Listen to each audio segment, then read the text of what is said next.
പൗരത്വ ഭേദഗതി നിയമവുമായി ബന്ധപ്പെട്ട് നടന്ന പ്രക്ഷോഭത്തിലും തിരുവനന്തപുരത്ത് മത്സ്യത്തൊഴിലാളികൾ നടത്തിയ പ്രക്ഷോഭത്തിലും ഏറ്റവും മോശമായ രീതിയിൽ പെരുമാറി അടിച്ചമർത്തലും കേസും ജയിലും എല്ലാം നൽകി പീഡനം പരമാവധി നൽകിയതിന് ശേഷം ഒരു തെരഞ്ഞെടുപ്പിന്റെ മുമ്പിൽ വെച്ചുകൊണ്ട് കേസുകൾ പിൻവലിക്കും എന്ന മുഖ്യമന്ത്രിയുടെ പ്രസ്താവന കേരളത്തിലെ പൊതുസമൂഹം മുഴുവൻ അവജ്ഞയോടുകൂടി തള്ളിക്കളയും. ഈ പ്രഖ്യാപനം ആത്മാർത്ഥതയില്ലാത്ത ഒരു ഭരണാധികാരിയുടെ നെറികേടുകൾ തിരുത്താൻ ഈ നടപടി കൊണ്ട് സാധിക്കില്ല.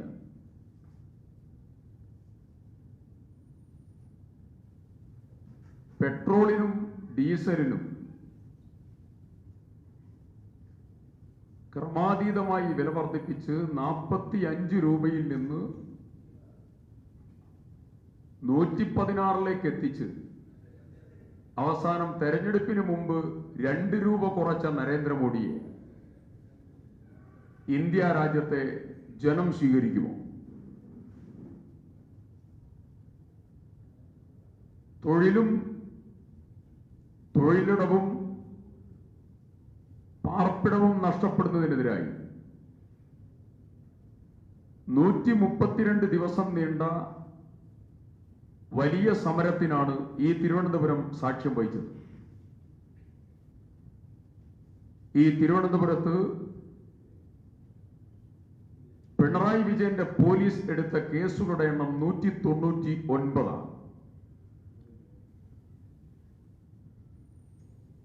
44 കേസുകൾ നിലനിർത്തി ബാക്കിയുള്ള കേസുകൾ പിൻവലിക്കാനുള്ള ശുപാർശയാണ് ഇപ്പോൾ അണിയറയിൽ ഒരുങ്ങുന്നത്.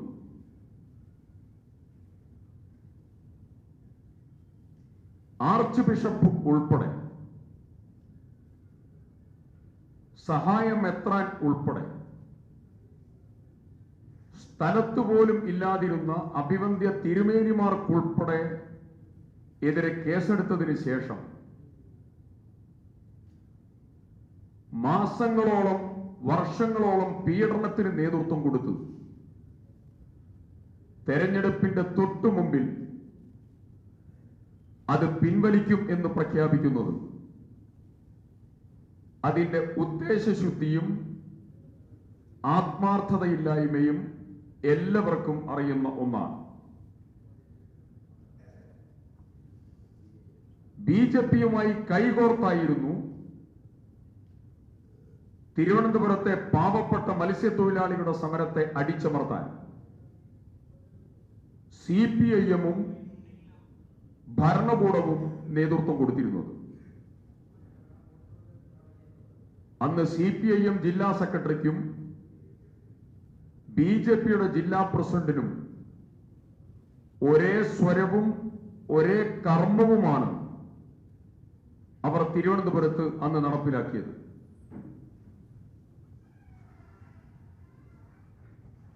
തീരദേശ മേഖലയിലെ 10,000-ഓളം ആളുകൾക്കെതിരെ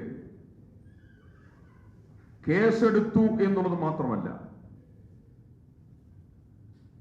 അവരെ തീവ്രവാദികൾ എന്ന് മുദ്രകുത്താനും ഭരണകൂടം നേതൃത്വം കൊടുക്കുകയുണ്ടായി. കേസുകൾ പിൻവലിക്കാൻ പ്രഖ്യാപിക്കുന്നതിന് മുമ്പ് കേരളത്തിന്റെ മുഖ്യമന്ത്രി പരസ്യ ക്ഷമാപണം നടത്തുകയും തീവ്രവാദ മുദ്ര ചാർത്തുന്ന പ്രവർത്തനത്തിന് നേതൃത്വം കൊടുത്തത് അതിൽ ഖേദം പ്രകടിപ്പിക്കുകയുമാണ് ആദ്യം ചെയ്യേണ്ടത്.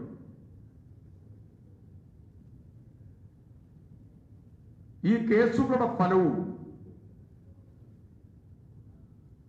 അതിന്റെ ബുദ്ധിമുട്ടുകളും യഥേഷ്ടം സഹിച്ചവരാണ് തിരുവനന്തപുരത്തെ മത്സ്യത്തൊഴിലാളികളും അതോടൊപ്പം CAA വിരുദ്ധ പോരാട്ടത്തിന് നേതൃത്വം കൊടുത്തതായ കേരളത്തിലെ സാധാരണക്കാരായ ആളുകൾ. ഞാനൊരു ചെറിയ എക്സാമ്പിൾ പറയാം.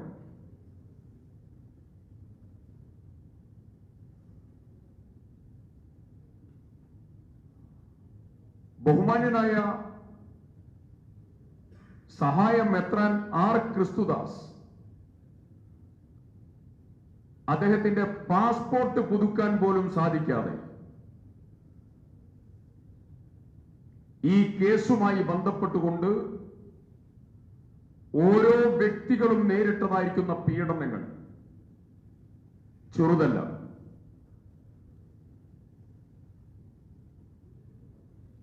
CAA-യുമായി ബന്ധപ്പെട്ടുകൊണ്ട്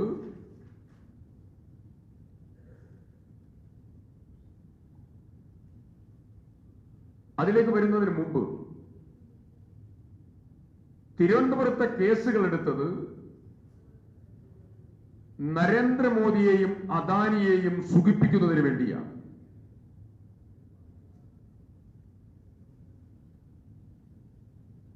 കേസെടുത്തതിനും അടിച്ചമർത്തലിനും തീവ്രവാദ മുദ്രയ്ക്കുമെതിരായിട്ടുള്ള വലിയ പ്രതിഷേധം തിരുവനന്തപുരത്തെ ജനവിധിയിൽ പ്രതിഫലിക്കും. ആ ഭയം കൊണ്ടാണ് ഈ വിഡ്രോവൽ ഡിക്ലറേഷൻ മുഖ്യമന്ത്രി നടത്തിയത്. ആ ഡിക്ലറേഷൻ തീർത്തും ആത്മാർത്ഥതയില്ലാത്തതും 4 വോട്ട് കിട്ടുമോ എന്നുള്ള പരീക്ഷണത്തിന്റെ ഭാഗവുമാണ്.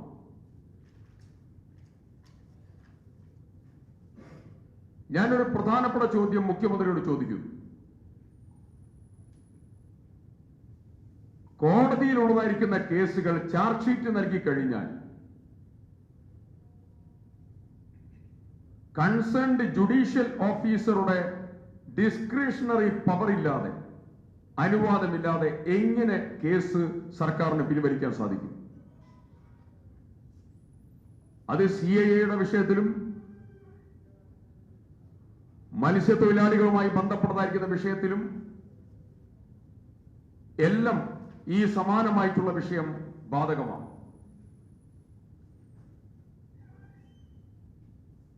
പൗരത്വ ഭേദഗതി വിഷയത്തിൽ യോഗി ആദിത്യനാഥ് ഭരിക്കുന്ന UP-യോടൊപ്പം ഏറ്റവും കൂടുതൽ കേസെടുത്ത സംസ്ഥാനമാണ് കമ്മ്യൂണിസ്റ്റ് മുഖ്യമന്ത്രിയായ പിണറായി വിജയൻ ഭരിക്കുന്ന കേരളം.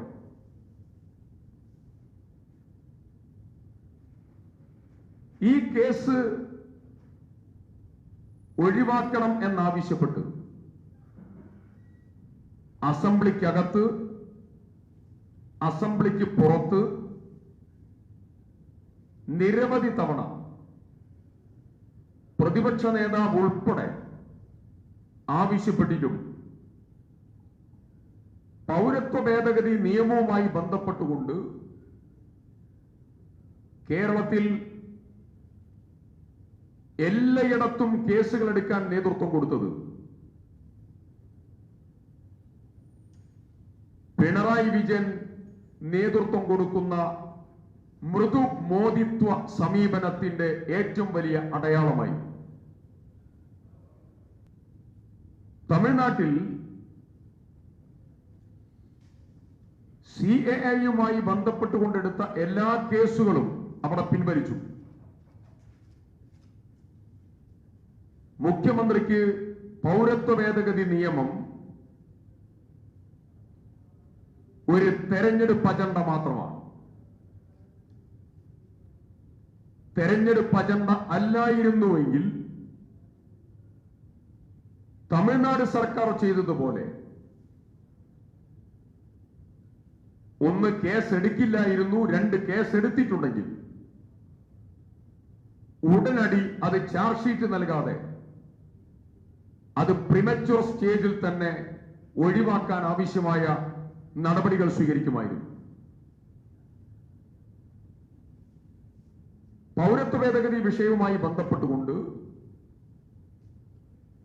2019 കേസുകൾ ആരംഭിക്കുന്നത്. ഡിസംബർ മാസം മുതൽ.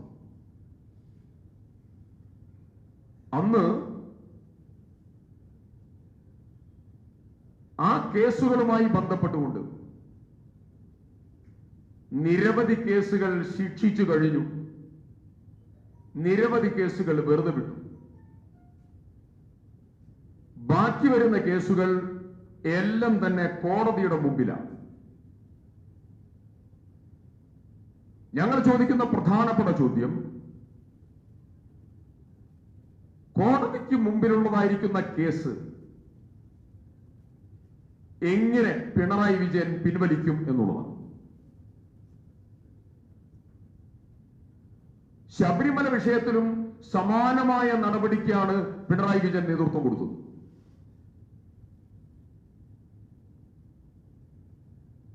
കേസുകൾ പിൻവലിച്ചില്ല, അടിച്ചമർത്തൽ നയം തുടർന്നു. ഹെൽമറ്റ് ധരിച്ച് വിശ്വാസത്തെ തകർക്കാൻ പോലീസ് അകമ്പടി സൗകര്യമൊരുക്കി. പ്രതിഷേധിക്കുന്നവർക്ക് എതിരെ കേസെടുത്തു. ആ കേസുകളെല്ലാം തന്നെ അങ്ങനെ തന്നെ തുടരുന്ന സാഹചര്യമുണ്ടായി. ഞാൻ പൗരത്വ ഭേദഗതിയുമായി ബന്ധപ്പെട്ടുകൊണ്ട് എന്റെ നേരിട്ടുള്ളതായിരിക്കുന്ന അനുഭവം പറയാം. 31/12/2019 കോഴിക്കോട് കസബ പോലീസ് സ്റ്റേഷൻ കേസിന്റെ FIR ആണ്. ഈ കേസിൽ എടുത്തിരിക്കുന്ന സെക്ഷൻസ് 143, 145, 147, 148, 283, 332, 353, 149, PDPP Act 3(1). ഇതിലെ ഒന്നാം പ്രതി ഞാനാണ്. രണ്ടാം പ്രതി KPC ജനറൽ സെക്രട്ടറി PM നിയാസ. മൂന്നാമത്തെ പ്രതി ഇന്ന് കോഴിക്കോട് ജില്ലാ കോൺഗ്രസ് കമ്മിറ്റി പ്രസിഡന്റായ അഡ്വക്കേറ്റ് K പ്രവീൺ കുമാർ. ഞങ്ങൾ 56 പ്രതികളാണ് ഇതിലുള്ളത്. 5 ദിവസം കോഴിക്കോട് ജയിലിൽ കിടന്ന, പൗരത്വ പ്രതിഷേധത്തിന്റെ ഭാഗമായി ജയിലിൽ കിടന്ന ഒരു പൊതുപ്രവർത്തകനാണ് ഞാൻ. ആ കേസിന്റെ ജഡ്ജ്മെന്റ് അടുത്തു വന്നു. ആ കേസിന്റെ വിചാരണ നടന്നു. വിചാരണ നടന്ന സമയത്ത് പിണറായി വിജയന്റെ പ്രോസിക്യൂഷൻ പ്രതികൾക്ക് പരമാവധി ശിക്ഷ കൊടുക്കണം എന്ന് കോടതിയിൽ വാദിച്ച വ്യക്തിയാണ് പിണറായി വിജയൻ, ആഭ്യന്തരമന്ത്രിയും അദ്ദേഹത്തിന്റെ പോലീസും പ്രോസിക്യൂഷനും.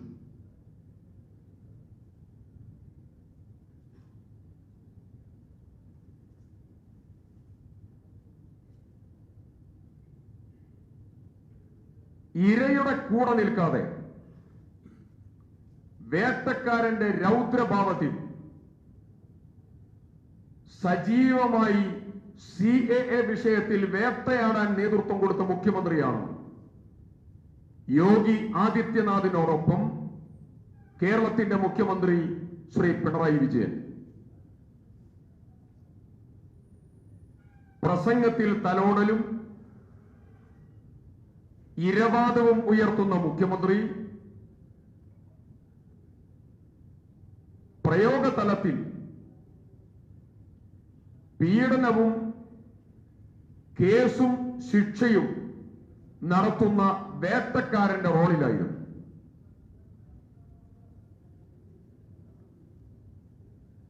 പിണറായി വിജയന് ഇരട്ട മുഖമാണ്.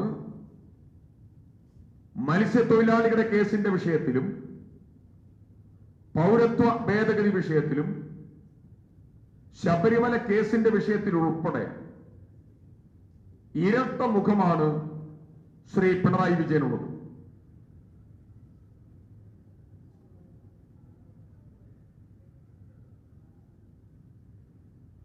കഴിഞ്ഞ ദിവസം അദ്ദേഹം വയനാട്ടിൽ വന്നു.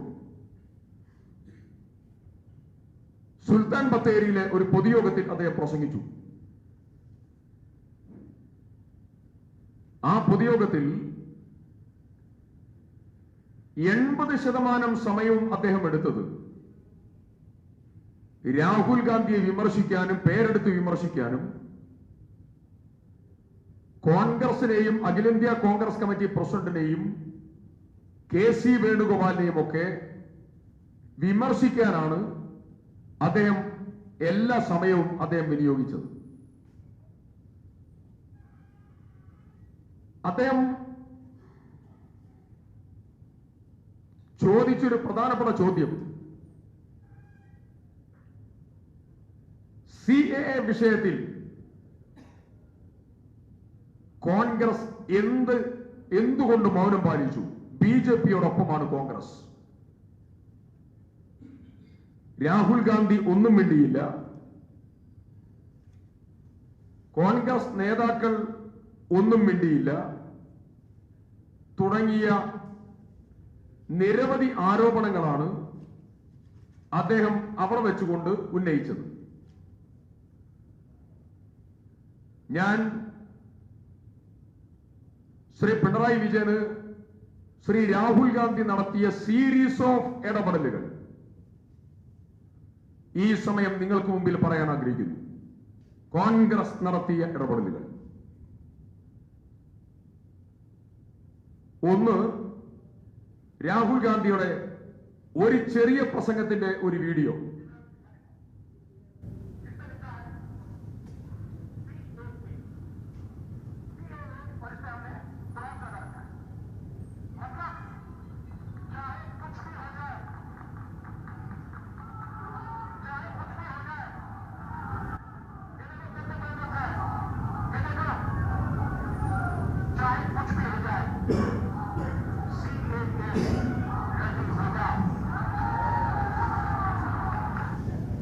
CAA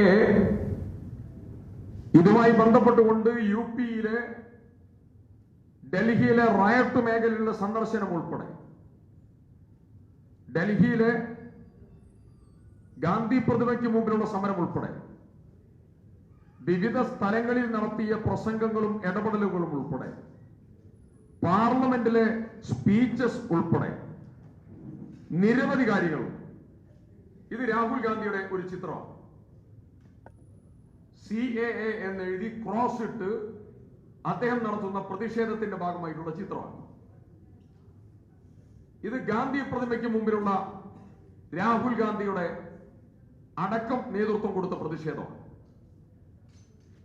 ഇത് അദ്ദേഹം വയനാട് പാർലമെന്റ് അംഗമാണ്.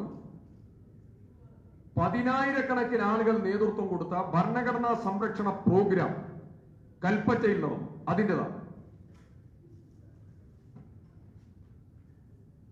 ഞാൻ ചോദിക്കുന്നു, ഒരു മുഖ്യമന്ത്രി ഒരു തെരഞ്ഞെടുപ്പിന്റെ സമയത്ത് വോട്ടിന് വേണ്ടി ഇതുപോലെ പച്ചക്കള്ളം പറയാൻ പറ്റുമോ?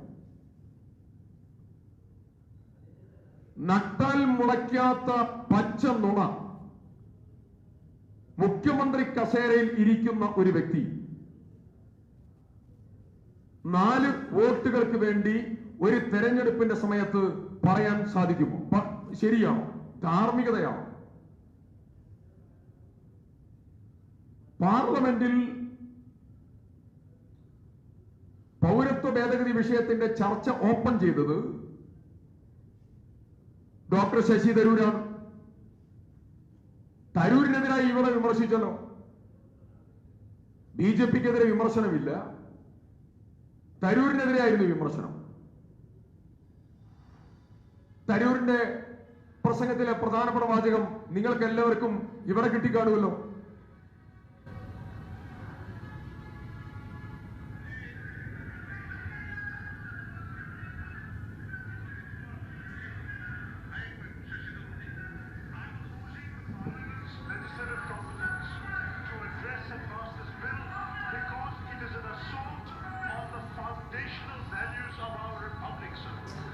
The nationalist movement did not divide on ideological grounds or on regional grounds or geographical grounds or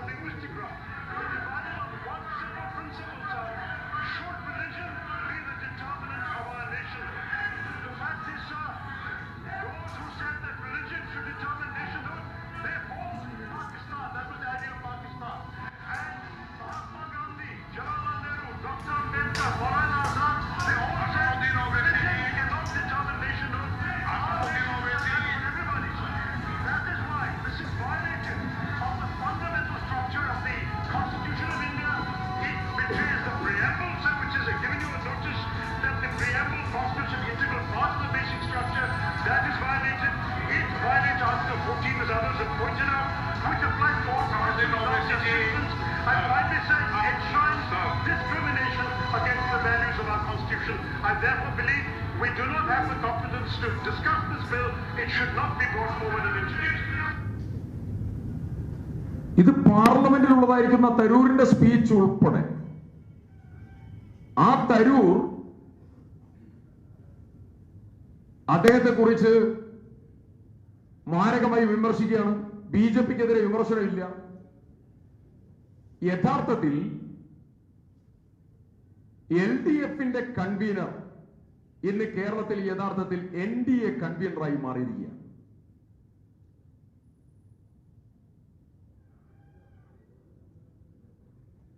രാഷ്ട്രീയ പ്രവർത്തനത്തിലും ബിസിനസ് പങ്കാളിത്തത്തിലും ഒരുമിച്ച് യാത്ര ചെയ്യുന്നവരായി CPM-ഉം BJP-യും മാറിയിരിക്കുന്നു.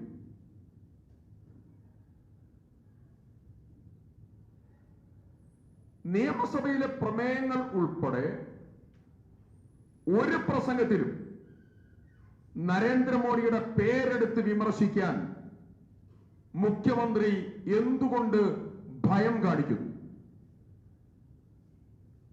ഞാൻ അദ്ദേഹത്തിന്റെ ബത്തേരി പ്രസംഗം മുഴുവൻ ഞാൻ കേട്ടു. അസംബ്ലിക്കകത്ത് പ്രധാനമന്ത്രിയുടെ പേരെടുത്ത് അദ്ദേഹം വിമർശിക്കാറില്ല. ഒരു പ്രസംഗത്തിലും നരേന്ദ്രമോദിയുടെ പേരെടുത്ത് വിമർശിക്കാത്ത വ്യക്തിത്വമാണ് കേരളത്തിന്റെ മുഖ്യമന്ത്രി. എന്നാൽ ആ മുഖ്യമന്ത്രി വിമർശിക്കുന്നത് ആരെയാണ്? രാഹുൽ ഗാന്ധിയെ, കോൺഗ്രസിനെയാണ്. 56 മണിക്കൂർ നിർഭയനായി ED-യുടെ ചോദ്യം ചെയ്യലിന് വിധേയനായ,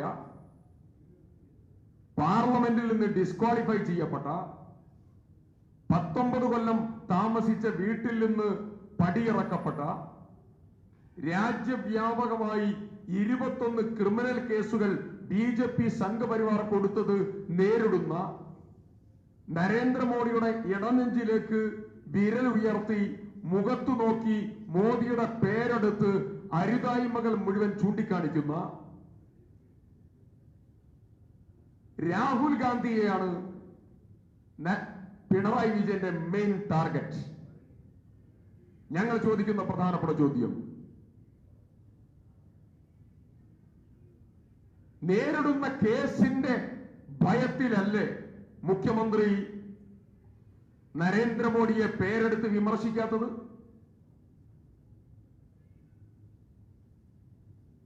ദേശീയ തലത്തിൽ BJP-യുടെ പ്രതിരോധത്തിന് നേതൃത്വം കൊടുക്കുന്ന വ്യക്തികളെ, അത് രാഹുൽ ഗാന്ധി ആകട്ടെ, KC വേണുഗോപാൽ ആകട്ടെ, അത് തരൂരാകട്ടെ, അവരെ മുഴുവൻ അധിക്ഷേപിക്കാനും എതിർക്കാനും വോട്ട് കച്ചവടത്തിന് നേതൃത്വം കൊടുക്കുകയാണ് CPM BJP.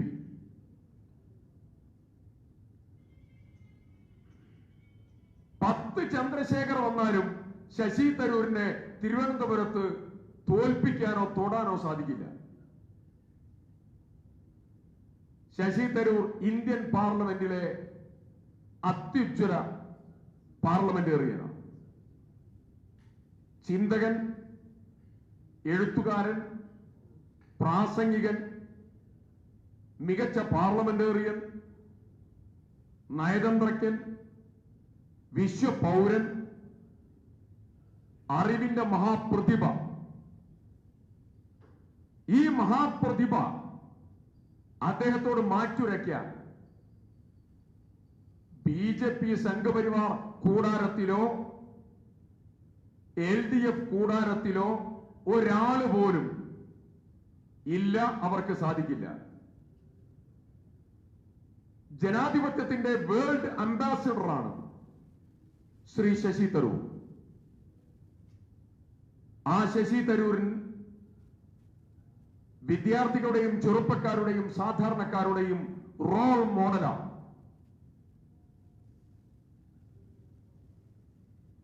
പണത്തിന് വേണ്ടി, സ്ഥാനമാനങ്ങൾക്ക് വേണ്ടി കുതിരക്കച്ചവടത്തിന് വിധേയരാകുന്ന ആളുകളല്ല ഇന്ത്യൻ നാഷണൽ കോൺഗ്രസിന്റെയും UDFന്റെയും അസ്തിത്വവും ബേസും. ഈ പാർലമെന്റ് തെരഞ്ഞെടുപ്പിൽ 20 സീറ്റിലും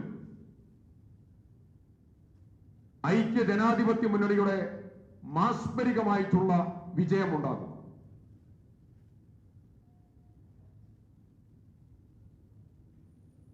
ഒരൊറ്റ കാര്യം കൂടെ പറഞ്ഞുകൊണ്ട് അവസാനിപ്പിക്കുന്നു.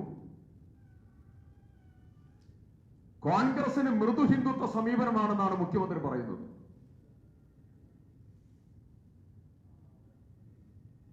കോൺഗ്രസിന് ഭരണഘടനയും ഇന്ത്യൻ ജനാധിപത്യവുമാണ് കോൺഗ്രസിന്റെ അടിസ്ഥാന ശില.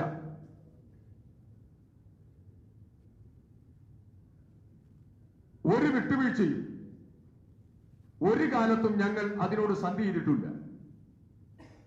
എന്നാൽ പിണറായിയും അദ്ദേഹത്തിന്റെ ഗവൺമെന്റും ചെയ്യുന്നത് മൃദു മോദിത്വ സമീപനമാണ്. ഞങ്ങളുടെ നയം എന്താണെന്ന് പരിശോധിക്കാൻ നേരെ ഡൽഹിയിലേക്കും മറ്റുമൊന്നും പോകേണ്ടതില്ല, നേരെ കർണാടകയിലേക്ക് പോയാൽ മതി. അവിടെ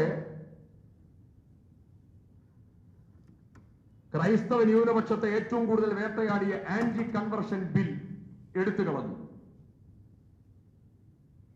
ഹിജാബ് നിരോധനം എടുത്തു കളഞ്ഞു.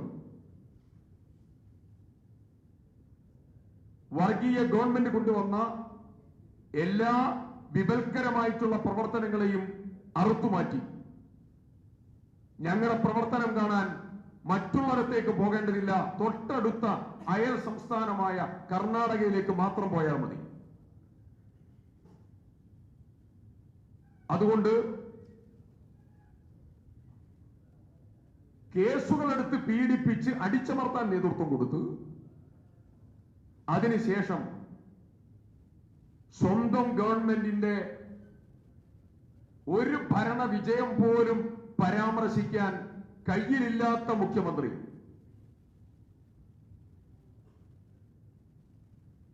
തലോടൽ നടത്തി ജയിക്കാൻ സാധിക്കുമോ എന്നുള്ളതിന്റെ പരീക്ഷണമായി ഇവിടെ നടത്തുന്ന ഈ കേസ് പിൻവലിക്കൽ മാമാങ്കം എന്നുള്ള പ്രഖ്യാപനം എന്നുള്ളത് യഥാർത്ഥത്തിൽ കേസ് പിൻവലിക്കൽ കോടതിയുടെ ഡിസ്ക്രിഷണറി പവറാണ്. അത് അത്ര എളുപ്പത്തിൽ സാധ്യമാകുന്ന വിഷയമല്ല എന്നുള്ളതും മുഖ്യമന്ത്രിക്കും ഗവൺമെന്റും അറിയാം. എന്തുകൊണ്ട് അങ്ങനെ പിൻവലിക്കേണ്ട കേസുകളായിരുന്നുവെങ്കിൽ എന്തുകൊണ്ട് വർഷങ്ങൾ ആ കേസുകൾ ഉപയോഗിച്ച് പീഡിപ്പിക്കാൻ നേതൃത്വം കൊടുത്തു എന്നുള്ളതിനെ സംബന്ധിച്ചും അതിൽ മാപ്പ് പറയാനും മുഖ്യമന്ത്രി തയ്യാറാകണം. ഈ സ്റ്റേറ്റ്മെന്റുകൾ മുഖവിലക്ക് അദ്ദേഹം എടുക്കുന്നുണ്ട് എങ്കിൽ. ഒന്ന്, ഈ പോയവരുടെ ക്വാളിറ്റിയെ കുറിച്ച് ഞാൻ പറയേണ്ടതില്ല, അത് CKP പത്മനാഭൻ പറഞ്ഞിട്ടുണ്ട് കാസർഗോഡ് വെച്ച്. പോയവരെങ്ങനെയുള്ളതാണ്, അത് BJP എങ്ങനെയാണ് എടുക്കുന്നത്, BJP പ്രവർത്തകർക്ക് അതിന്റെ സ്വാധീനം എത്രത്തോളം ഉണ്ട് എന്നുള്ളത് CKP പത്മനാഭന്റെ ഭാഷ കടമെടുത്താൽ മതി. ഞങ്ങൾക്ക് ആരാണ് പാർട്ടി? പാർട്ടി ഈ മേലെ നിൽക്കുന്ന നേതാക്കന്മാരല്ല, T സിദ്ദിഖ് ഉൾപ്പെടെയുള്ള ആളുകളല്ല. പാർട്ടിക്ക് വേണ്ടി അധ്വാനിക്കുന്നവർ, വീട് കയറുന്നവർ, ചുവരെഴുതുന്നവർ, പോസ്റ്റർ ഒട്ടിക്കുന്നവർ, പോലീസിന്റെ അടിവാങ്ങുന്നവർ, ജയിലിൽ പോകുന്നവർ, ചോര നീരാക്കി പണിയെടുക്കുന്നവർ, അവരാണ് പാർട്ടി. അല്ലാതെ ഇവരൊന്നുമല്ല പാർട്ടി. ആ പാർട്ടി പ്രവർത്തകർ പോകുന്നോ എന്ന് നോക്കിയിട്ട് നമുക്ക് സംസാരിക്കാം. ഒരാളും പോയില്ല എന്നുള്ളത് മാത്രമല്ല, കേരളത്തിൽ അഭിപ്രായ സർവേ വന്നല്ലോ, അഭിപ്രായ സർവേകൾ വന്നല്ലോ, ഒപ്പീനിയൻ പോള് നാഷണൽ ചാനൽസിന്റെയും വന്നു, കേരളത്തിലെ ചില ചാനൽസിൻ്റെത് പ്രാഥമികമായി വന്നു. എന്താ റിസൾട്ട്? നെറ്റ് റിസൾട്ട് എന്താ? പോയവരുടെ മൂക്കുകൊണ്ട് ക്ഷാ വരപ്പിക്കുന്ന റിസൾട്ടിലേക്ക് കോൺഗ്രസ് പോവുക. അതാണ് പോയവരുടെ മഹത്വം. അതിനപ്പുറം അതിനെക്കുറിച്ച് പറയാനില്ല.